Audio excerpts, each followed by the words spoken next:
ആൽപ്പൻ കിച്ചന്റെ മറ്റൊരു എപ്പിസോഡിലേക്ക് എല്ലാവർക്കും സ്വാഗതം. ഇന്ന് ഞാൻ വന്നിരിക്കുന്നത് 2 വെറൈറ്റി ഫ്രൂട്ട് സലാഡുമായിട്ടാണ്. അതായത് ഫ്രൂട്ട് സലാഡ് സാധാരണ നമ്മൾ തയ്യാറാക്കുന്നത് കസ്റ്റാർഡ് പൗഡർ യൂസ് ചെയ്തിട്ടാണല്ലോ. അപ്പം നമ്മളത് റെഡിമെയ്ഡ് ആയിട്ട് സാധാരണ വാങ്ങുകയാണ് പതിവ്. ഞാൻ ഇന്ന് 2 ടൈപ്പ് കസ്റ്റാർഡ് വീട്ടിൽ തന്നെ തയ്യാറാക്കുന്നത് എങ്ങനെയാണെന്നുള്ളത് കൂടെ കാണിക്കുകയാണ്. അതോടൊപ്പം 2 ഫ്രൂട്ട് സലാഡിൻ്റെ റെസിപ്പി കൂടെ കാണിക്കുന്നുണ്ട്. അതായത് ഒരെണ്ണം നമ്മൾ വാനില ഫ്ലേവർ യൂസ് ചെയ്തിട്ടും മറ്റൊരെണ്ണം ഓറിയോ ബിസ്ക്കറ്റിൻ്റെ ഫ്രൂട്ട് സലാഡുമാണ് കാണിക്കുന്നത്. അപ്പോൾ എന്തായാലും ഈ വീഡിയോ നിങ്ങൾക്ക് എല്ലാവർക്കും ഇഷ്ടപ്പെടും. ചൂട് സമയത്തൊക്കെ കഴിക്കാൻ പറ്റുന്ന നല്ല അടിപൊളി ഒരു ഫ്രൂട്ട് സലാഡാണിത്. അപ്പോൾ നമുക്കിനി ഇത് എങ്ങനെയാണ് തയ്യാറാക്കുന്നത് എന്നുള്ളതൊന്ന് കണ്ടു നോക്കാം. ഫ്രൂട്ട് സലാഡ് തയ്യാറാക്കാനായിട്ട് 2 ടൈപ്പ് കസ്റ്റാർഡ്സ് ആണ് ഞാനിവിടെ തയ്യാറാക്കാൻ പോകുന്നത്. ആദ്യത്തെ ടൈപ്പ് കസ്റ്റാർഡ് എന്ന് പറയുന്നത് നമ്മൾ റെഡിമെയ്ഡായിട്ട് കസ്റ്റാർഡ് പൗഡറൊക്കെ വാങ്ങില്ലേ, അതേ കണ്ടന്റ് യൂസ് ചെയ്തിട്ടാണ് ഞാൻ ഈ കസ്റ്റാർഡ് വീട്ടിൽ തയ്യാറാക്കുന്നത്. രണ്ടാമത്തെ കസ്റ്റാർഡ് എന്ന് പറയുന്നത് നമ്മൾ വീട്ടിലുള്ള സാധാരണ ഇൻഗ്രീഡിയൻസ് വെച്ച് ചെയ്യാൻ പറ്റുന്ന ഒരു റെസിപ്പിയുമാണ്. അപ്പോൾ നമുക്ക് ആദ്യത്തെ കസ്റ്റാർഡ് എങ്ങനെയാണ് തയ്യാറാക്കുക എന്നുള്ളത് നോക്കാം. ഞാനിവിടെ കസ്റ്റാർഡ് തയ്യാറാക്കാനായിട്ടുള്ള ഇൻഗ്രീഡിയൻസ് എല്ലാം റെഡിയാക്കി വെച്ചിട്ടുണ്ട്. അതായത് 2 മുട്ടയുടെ മഞ്ഞയാണ് ഈ എടുത്തിരിക്കുന്നത്. ഒരെണ്ണം പൊട്ടിപ്പോയി, മഞ്ഞ മാത്രമേ എടുക്കാൻ പാടുള്ളൂ. പിന്നെ ഫ്ലേവറിനായിട്ട് വനില എസൻസ് ആണ് എടുത്തിരിക്കുന്നത്. പിന്നെ 2 ടേബിൾ സ്പൂൺ കോൺഫ്ലവർ ആണ് ആഡ് ചെയ്തിരിക്കുന്നത്. ഇത് ഞാൻ സാധാരണ നമ്മുടെ ഒരു ടേബിൾ സ്പൂണിലാണ് 2 ടേബിൾ സ്പൂൺ അളന്നെടുത്തിരിക്കുന്നത്. പിന്നെ എടുത്തിരിക്കുന്നത് 250 ml പാലാണ്, അതായത് 1 കപ്പ്. ഈ ഇൻഗ്രീഡിയൻസ് എന്ന് പറയുന്നത് നമ്മൾ ഒറിജിനൽ കസ്റ്റാർഡ് ഉണ്ടാക്കുന്ന സെയിം ഇൻഗ്രീഡിയൻസ് ആണ്. ആദ്യം തന്നെ നമുക്ക് ഈ മുട്ടയുടെ മഞ്ഞയിലേക്ക് നമ്മൾ എടുത്തു വെച്ചിരിക്കുന്ന കോൺഫ്ലവർ ആഡ് ചെയ്ത് കൊടുക്കാം. ഇതിനി നന്നായിട്ടൊന്ന് മിക്സ് ചെയ്തെടുക്കണം. ഒരു സ്പൂൺ ഉപയോഗിച്ചിട്ട് മിക്സ് ചെയ്താലും മതി. ഇതിലേക്ക് നമ്മൾ എടുത്തു വെച്ചിരിക്കുന്ന പാലിൽ നിന്ന് കുറച്ച് പാൽ ഒഴിച്ചു കൊടുത്തിട്ട് ഒന്നുകൂടെ ഒന്ന് മിക്സ് ചെയ്തെടുക്കാം. അളവൊന്നുമില്ല കേട്ടോ, ഇതൊന്ന് മിക്സ് ചെയ്യുന്നതിന് ആവശ്യത്തിനുള്ള പാല് മതി. പിന്നെ പാലെടുക്കുമ്പോൾ നിങ്ങൾ എപ്പോഴും ഫുൾ ഫാറ്റ് പാല് വേണം എടുക്കേണ്ടത്. അതാണ് ഈ ഒരു സാലഡിന് നല്ലത്. ഇനി ഇത് നമുക്ക് ഒന്നുകൂടെ ഒന്ന് മിക്സ് ചെയ്ത് കൊടുക്കാം. ഇവിടെ ഇതെല്ലാം കൂടി നന്നായിട്ടൊന്ന് മിക്സ് ആയിട്ടുണ്ട്. നമ്മൾ പാക്കറ്റിൽ വാങ്ങുന്ന കസ്റ്റാർഡ് പൗഡറിനും ഒരു ലൈറ്റ് മഞ്ഞ നിറം ഉണ്ടാകും. അപ്പോൾ ഇതാണ് അതിൻ്റെ ഒറിജിനൽ റെസിപ്പി എന്ന് പറയുന്നത്. നമ്മൾ ഒറിജിനലായിട്ട് ഉണ്ടാക്കുമ്പം അതിൽ ചേർക്കുന്നത് മുട്ടയുടെ മഞ്ഞയാണ്. ഇനി നമുക്കിതിലേക്ക് ആവശ്യത്തിനുള്ള വാനില എസൻസ് കൂടെ ആഡ് ചെയ്ത് കൊടുത്തിട്ട് ഒന്ന് മിക്സ് ചെയ്തെടുക്കാം. അപ്പോൾ മുട്ടയുടെ മണമൊക്കെ ഒന്ന് മാറിക്കിട്ടും.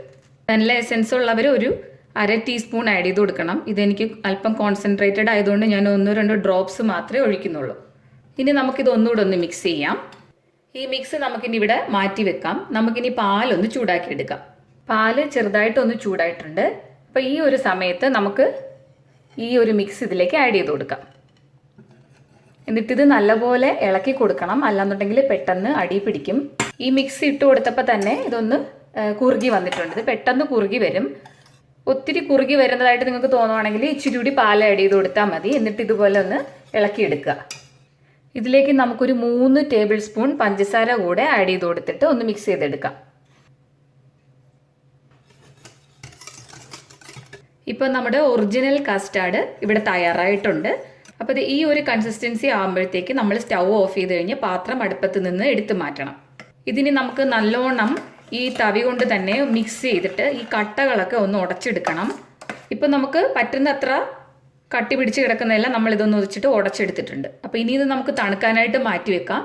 തണുത്ത് കഴിഞ്ഞതിന് ശേഷം നമ്മളിതൊന്ന് മിക്സിയുടെ ജാറിലൊന്നിട്ടിട്ട് ഒന്നുകൂടെ ഒന്ന് അടിച്ചെടുക്കുമ്പോഴത്തേക്ക് ഈ കട്ട പിടിച്ച് കിടക്കുന്നതെല്ലാം നന്നായിട്ടൊന്ന് ഉടഞ്ഞു കിട്ടും.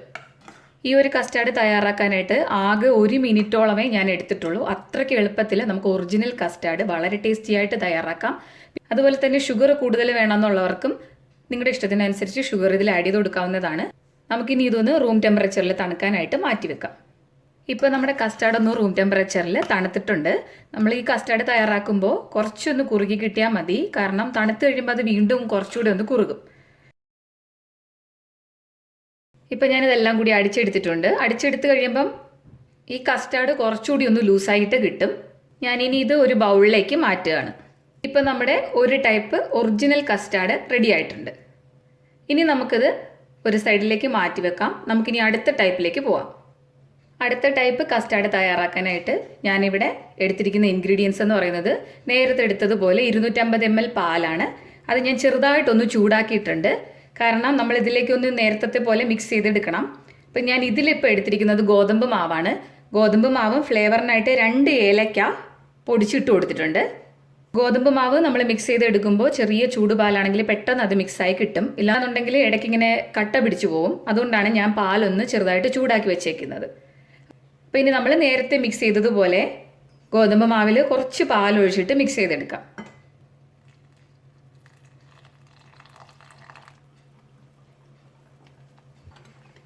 ഗോതമ്പ് ഞാനിപ്പോൾ മിക്സ് ചെയ്തെടുത്തിട്ടുണ്ട്. ഇനി നമുക്ക് പാലൊന്ന് തിളപ്പിക്കാനായിട്ട് വെക്കാം. പാലൊന്ന് തിളയ്ക്കാറായിട്ടുണ്ട്. അപ്പം നമുക്ക് നമ്മുടെ ഈ മിക്സ് ഇതിലേക്ക് ചേർത്ത് കൊടുക്കാം. ചേർത്ത് കൊടുത്ത ഉടൻ തന്നെ ഇളക്കി കൊടുക്കണം. ഇതിലേക്ക് ഞാനൊരു 3 ടേബിൾ സ്പൂൺ പഞ്ചസാര ആഡ് ചെയ്ത് കൊടുക്കുന്നുണ്ട്. ഇനി വീണ്ടും നന്നായിട്ടൊന്ന് മിക്സ് ചെയ്യുക. നേരത്തെ പറഞ്ഞ പോലെ തന്നെ ഒന്ന് കുറുകി വരുമ്പം നമുക്ക് സ്റ്റൗ ഓഫ് ചെയ്ത് പാത്രം മാറ്റി വെക്കാം.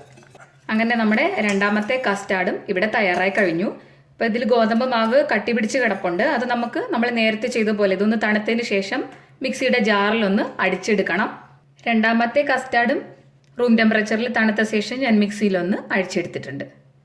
അങ്ങനെ നമ്മുടെ 2 ടൈപ്പ് കസ്റ്റാർഡുകളും തയ്യാറായി. ഇനി നമുക്ക് സലാഡ് എങ്ങനെയാണ് സെറ്റ് ചെയ്തെടുക്കുക എന്നുള്ളത് നോക്കാം. ഫ്രൂട്ട് സാലഡ് ഉണ്ടാക്കാനായിട്ട് ഞാനിവിടെ കുറച്ച് ഫ്രൂട്ട്സ് റെഡിയാക്കി വെച്ചിട്ടുണ്ട്. ഗ്രേപ്സ്, മാതളങ്ക, ആപ്പിള്, മാംഗോ, പിന്നെ കുറച്ച് നട്ട്സ് കട്ട് ചെയ്ത് വെച്ചിരിക്കുന്നത്. വാൾനട്ടാണ് ഞാൻ എടുത്തിരിക്കുന്നത്. പിന്നെ ഇതൊന്ന് ഗാർണിഷ് ചെയ്തെടുക്കാൻ വേണ്ടിയിട്ട് സ്ട്രോബെറിയുടെ സിറപ്പാണ് എടുത്തിരിക്കുന്നത്. അപ്പോൾ ഇത് നിർബന്ധമൊന്നുമില്ല, ഇത് ഞാൻ വെറുതെ ഒരു ഭംഗിക്ക് വേണ്ടിയിട്ട് ചെയ്യുന്നതേ ഉള്ളൂ. പിന്നെ നമ്മൾ മുട്ട ചേർത്ത് ആദ്യം തയ്യാറാക്കിയ കസ്റ്റാർഡ്. ഇനി നമുക്കിതൊന്ന് മിക്സ് ചെയ്തെടുക്കാം. ഞാനിവിടെ ഈ ഫ്രൂട്ട് സലാഡ് ഇതുപോലെ ഒരു ഗ്ലാസ്സിലാണ് സെറ്റ് ചെയ്തെടുക്കാൻ പോകുന്നത്. അപ്പം ഞാൻ ആദ്യം ഈ സ്ട്രോബെറിയുടെ സിറപ്പ് വെച്ചിട്ടൊന്ന് ഗാർണിഷ് ചെയ്യുന്നുണ്ട്. ഇപ്പോൾ സ്ട്രോബെറിയുടെ സിറപ്പ് കിട്ടാത്തവർക്കൊക്കെ ആയിട്ട് നമുക്ക് സിമ്പിളായിട്ട് ഏതെങ്കിലും റെഡ് കളർ ജാം കിട്ടിക്കഴിഞ്ഞാൽ അതിനൊന്ന് ചൂടാക്കി എടുക്കുമ്പോൾ ഈ ഒരു ലിക്വിഡ് ഫോമിൽ കിട്ടും ജാമൊക്കെ. അപ്പോൾ അത് വേണമെങ്കിൽ നമുക്ക് ഇതുപോലെ ഉപയോഗിക്കാവുന്നതാണ്. ആദ്യം നമുക്ക് കുറച്ച് കസ്റ്റാർഡ് ഇതിലേക്ക് ഒഴിച്ചു കൊടുക്കാം. ഇനി നമ്മൾ എടുത്തു വെച്ചിരിക്കുന്ന ഫ്രൂട്ട്സ് ചേർത്ത് കൊടുക്കാം. കുറച്ച് ആപ്പിൾ ആദ്യം ഇട്ട് കൊടുക്കുന്നുണ്ട്, കുറച്ച് മാമ്പഴം, കുറച്ച് ഗ്രേപ്സ്, കുറച്ച് മാതളങ്ക. വീണ്ടും സെയിം പ്രോസസ്സാണ്. കസ്റ്റാർഡ് ഒഴിച്ചു കൊടുക്കുക, ഫ്രൂട്ട്സ് ചേർത്ത് കൊടുക്കുക,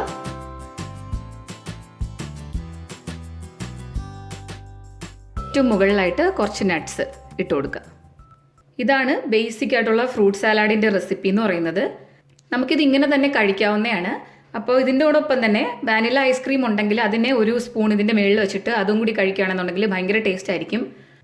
എൻ്റെ കയ്യിൽ വാനില ഐസ്ക്രീം ഇപ്പോൾ ഇല്ലാത്ത കാരണം ഞാനൊന്ന് വിപ്പിംഗ് ക്രീം വെച്ചിട്ടൊന്ന് ഗാർണിഷ് ചെയ്ത് കൊടുക്കുന്നുണ്ട് മുകൾ ഭാഗം. ഞാനിവിടെ റെഡിമെയ്ഡായിട്ട് കിട്ടുന്ന വിപ്പിംഗ് ക്രീമാണ് ഉപയോഗിക്കുന്നത്.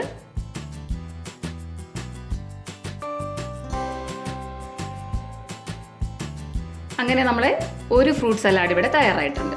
ഈ ഒരു സലാഡ് ഫ്രിഡ്ജിലൊന്ന് വെക്കാൻ പോവാണ്. ഇനി നമ്മൾ ഓറിയോ ഉപയോഗിച്ചിട്ടുള്ള ഫ്രൂട്ട് സലാഡ് എങ്ങനെയാണ് ഫില്ല് ചെയ്യുന്നതെന്ന് നോക്കാം. അപ്പം ഞാനിവിടെ ഓറിയോ ബിസ്ക്കറ്റ്, ഇതിൽ ക്രീം കളഞ്ഞിട്ട് 5 ബിസ്ക്കറ്റ് ഞാൻ മിക്സിയിലൊന്ന് പൊടിച്ചെടുക്കാനായിട്ട് ഇതിലേക്ക് ഇട്ടിട്ടുണ്ട്. ഇത് മുഴുവനോടെ വെച്ചിട്ട് കൊടുത്തിട്ടുണ്ട്. ബാക്കി ഫ്രൂട്ട്സ് എല്ലാം സെയിം ആണ്. പിന്നെ ഞാൻ എടുത്തിരിക്കുന്നത് കുറച്ച് മാമ്പഴം എടുത്തിട്ട് സ്പൂൺ വെച്ചിട്ടൊന്ന് ഉടച്ചെടുത്തിട്ടുണ്ട്.